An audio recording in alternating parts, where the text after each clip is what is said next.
Бишкекте футбол боюнча Мурас достук турнири уланууда. Оштун мэри өзүнө жаңы кеңешчи дайындады. Кытайдын жошторунда гранттык негизде окууга сынак узартылды. Кыргызстанда ипотека боюнча кепилдик бул кандай иштейт жана кимдер ала алышат? Кыргызстанда 7000ден ашуун жаранга акысыз юридикалык жардам көрсөтүлдү. Кыргызстанда октябрдан тарта чочко тумоосунун 118 учуру аныкталды.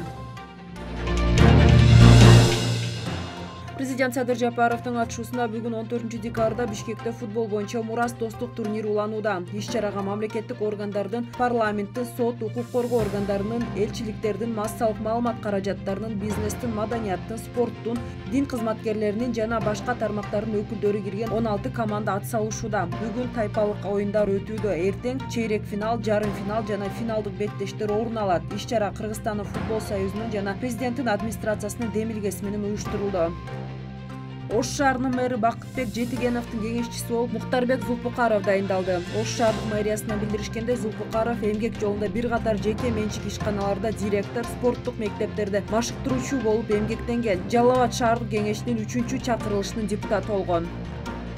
Билим берүү жана илим министрлиги 2023-24 окуу жылында Кытайдын жогорку окуу жайларында билим алуу үчүн бакалавриат, магистратура, докторантура программалары жана тил такшалмасы боюнча стажировка өтүү үчүн сынакка катышууга өтүнмөлөрдү жана документтерди кабыл алуу 2022 жылдын 15-декабрына чейин узартылгандыгын маалымдады. Каалоочулар онлайн системасында 2023-24 окуу жылында КРнин жогорку окуу жайларына кабыл алуу бөлүмүнө катталып, формаларды толтуруу, ошондой эле талап кылынган бардык документтерди жүктөшү керек.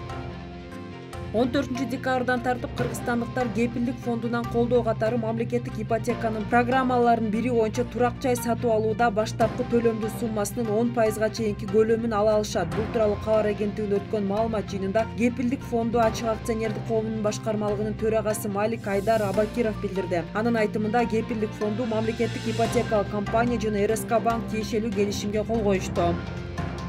Үстүбүздө жылдын 6-13 декабрь аралыгында юстициялык жардам кызматы тарабынан калкка юридикалык жардам көрсөтүү декадасы өттү. Бул тууралуу Кабар агенттигинде маалымат жыйынында Юстиция министрлигине караштуу юридикалык жардам жана калкка укуктук билим берүү башкармалыгынын башчысы Айчүрөк Камаева билдирди. Анын айтымында декаданын жүрүшүндө 7280 адамга акысыз юридикалык жардам көрсөтүлдү. Кыргызстанда үстүбүздө жылдын октябрь айынан бери чочко тумоосунун 118 учуру лабораториялык жол менен аныкталды. Ведомствонун маалыматына ылайык, Бишкек, Ош, Токмок шаарларында курч респиратордук инфекцияларга жана сасык тумоого окшош ооруларга көзөмөл жүргүзүү уланууда. Дүйнөлүк саламаттык сактоо уюмунун сунушу менен оорунун стандарттык аныктамаларына ылайык бейтаптар сасык тумоого карата текшерүүдөн өтөт.